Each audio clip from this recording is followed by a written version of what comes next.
Danny here from Own Life, and this is a new exciting video, and I'm going to be a little more in the picture here.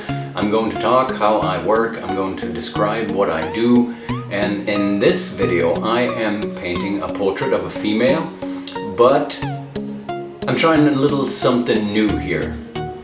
I got inspired to this kind of painting by a fellow deviant artist, Skrindo. I'm not sure I'm pronouncing that correctly, but I'm putting the link in the description below so you can have a look at her paintings, her digital paintings. I am going to attempt this in traditional form, a mixed media technique, you know, and well, I'm going to kind of like step by step show you how I accomplished that painting. Hope you like it, and you know, comment, feedback, share, all the good stuff. Okay, so here we go. I'm going to look down here all the time because this is where my notebook stands, and I am, you know, simultaneously commenting on what I'm watching in my final edit. So don't worry about that. I'm going to look at you guys as much as I can. Here we go. This is the DeviantArt page from Skrindo, and those paintings, those digital paintings, inspired me to what I'm going to do here now. They're beautiful women, and she usually adds some flowers or animals into the mix, makes it more interesting, as you can see here. Her name is Skrindo, and I'm putting the link in the description below. So I mock up something with Photoshop. First, I take a reference photo of the female, in that case, that I'm going to portray, and I am going to create a new canvas in the approximate size of the canvas that I'm actually going to use in real life, and then I'm cutting it out and mixing it together and blending it and rotating it and adjusting the color palettes a little here and there. I'm not a really Photoshop pro, but I mean, it's enough for that kind of material. So this was a little empty, so I decided to put another Sakura cherry blossom in the mix, and I'm going to cut this out, copy paste it into the actual mock-up painting that I'm going to do. Here you go. Copy paste, rotate, enlarge, mix, paint, yada yada yada. So this is looking pretty good. I'm flattening the image and saving it. Adjusting a little color here, making it a little more magenta pinkish, and this is what I am going to draw in this watch me paint tutorial kind of thing. This is my atelier, basically. It's our living room, and this is where I put up my canvas, my projector. This is an ancient HP touchpad that I'm using to have a look at my reference material. So here's the canvas, and it's already painted in a beige tone, but I didn't like that, so I'm going to add these pinkish magenta, violet, lilac tones here, and I'm using pastel crayons and simple acrylic white to go crazy on the canvas for the background layer. Also, of course, water to mix it up, to make it more workable, you know, the color. And yeah, here's the reference on my touchpad. It's heavy, so I'm gonna buy an iPad soon enough. And always interested is our little doggy here, and she always wants to know what I'm doing. Yeah, she's so cute. Oh yeah. So first I am putting a crazy background layer on it with just, you know, the basic tone, left, right, up, down, top, bottom. And I'm doing that by applying pastel crayon crazily over the canvas, which you are going to see right here. I'm using the reference to know where I'm going to put what kind of color. Just a very general, basic, average thing. So upper left is darker, so I'm putting dark gray pastel crayon on it. It's a bit messy, so you may want to cover up your work area, because the pastel powder gets everywhere.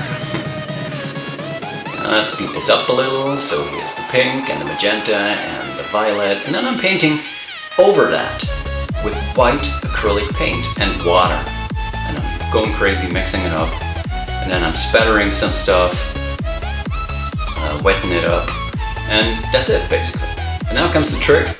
I am using my projector. It's a very old projector, but I'm going to project the mock-up image that I did in Photoshop onto the canvas, as you can see here, and I'm going to use a pencil to draw the outlines, you know, just very quickly to have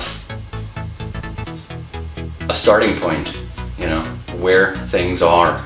It'll just take too long to render it all by hand and have it all in the right place immediately. So I'm using that projected trick to, as you can see here, just basic outlines of where things should be. And after that, I'm using a black colored pencil to render out all the dark places and all the shady places. I'm going to cross hatch. Yeah, just watch me do it here.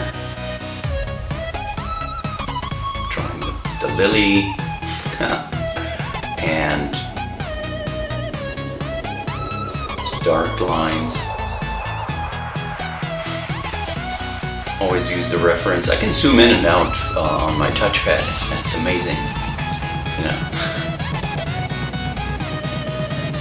Yeah. See me work. Watch me work.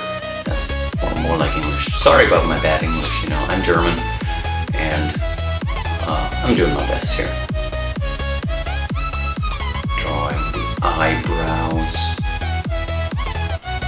I'm gonna speed that up. Come on, speed that up. Yeah, here we go. That's faster drawing. I like that.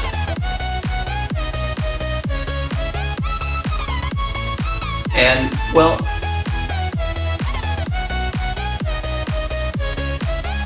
I don't know about. It's a bit difficult to draw on the canvas that has been spattered with acrylic paint because it gets uneven. But what I do like about it is the texture it creates. You know, it's an uneven surface and it's a bit difficult to draw on it, but it really gives it a feeling of depth in the end. So that's what I like, that's why I do it. And now, in this next step here, I usually don't do that. Actually, I use acrylic paint to paint in the colors. Usually I do that. And in this one, I wanted to get a softer feeling, so I decided, hey, why not try pastel crayons? So I'm drawing it all in the corresponding color with pastel crayons. And you know, you smudge it up with your finger. It's pretty fast. It's not very detailed, but it's soft, and you know, when you're drawing a female portrait, you want to have, you know, softness in it, right? And well, pastel crayons are pretty good to get softness. It's, in the end, it almost looks like a bit like airbrush, I think. And well, but it's not as messy. It's messy in a different way. So, painting in the lilies. Well, I always go from bright to dark when I'm working with pastels. First you draw in the general areas in the color you want, and then you smudge it with your fingers. And then you apply another layer of pastels for a little more details and a little more roughness if you want it. So here we go, drawing it in, smudging it up, and then drawing over it again. So this is what we have so far. Now this is the background layer with the crazy acrylic pastel mix, and then the black colored pencil drawing. And then over that I'm filling in the colors with pastels, smudging it up, and adding a little detail with the pastels. This is what we have. Pretty nice. I like it. Hope you do too. Now, on top of that layer of pastels, I want to paint in details with Prismacolor colored pencils. You can't do that on top of pastels, so I have to spray it in with matte varnish. And that's what I'm doing here. Watch me spray it with matte varnish. And then you let this dry. The sad thing about putting the layer of varnish on top of the pastel painting is that it dulls the colors a bit, and as you can see here, some of the colors are gone or a little splattery, scattery, but you know, it's necessary and you gotta live with it and adapt. Somehow you're gonna make it work.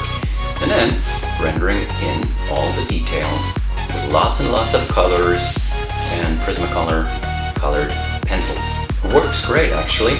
I was surprised because I was a little worried about whether the colored pencils would really work on top of the varnish layer, but they worked great and it was fun.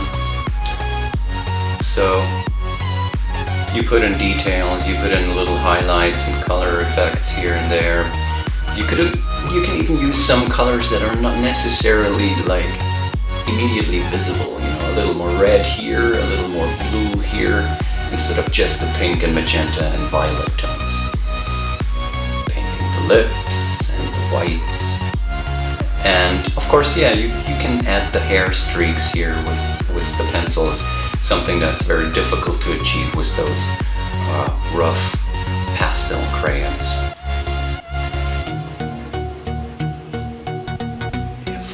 Fine lines here and there, broader areas, and filling in the details of the lilies. And you kind of model it, you know, it's like 3D modeling basically. You're not just putting color in there, you're actually forming it, making it more plastic. And this is what we have so far.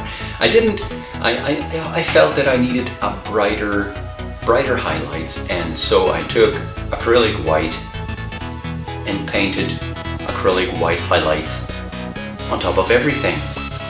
And you can watch me do that right here, right now. Speed it up. Come on. It takes an eternity. Now this painting took me about, I don't know, 6 to 7 hours, I believe, total. Drying time's not included. Yeah, see that? Now that's giving it more contrast, and it comes to life way better. Like, added a bit white to the background. And now comes a part that I don't really like, but I like what it does.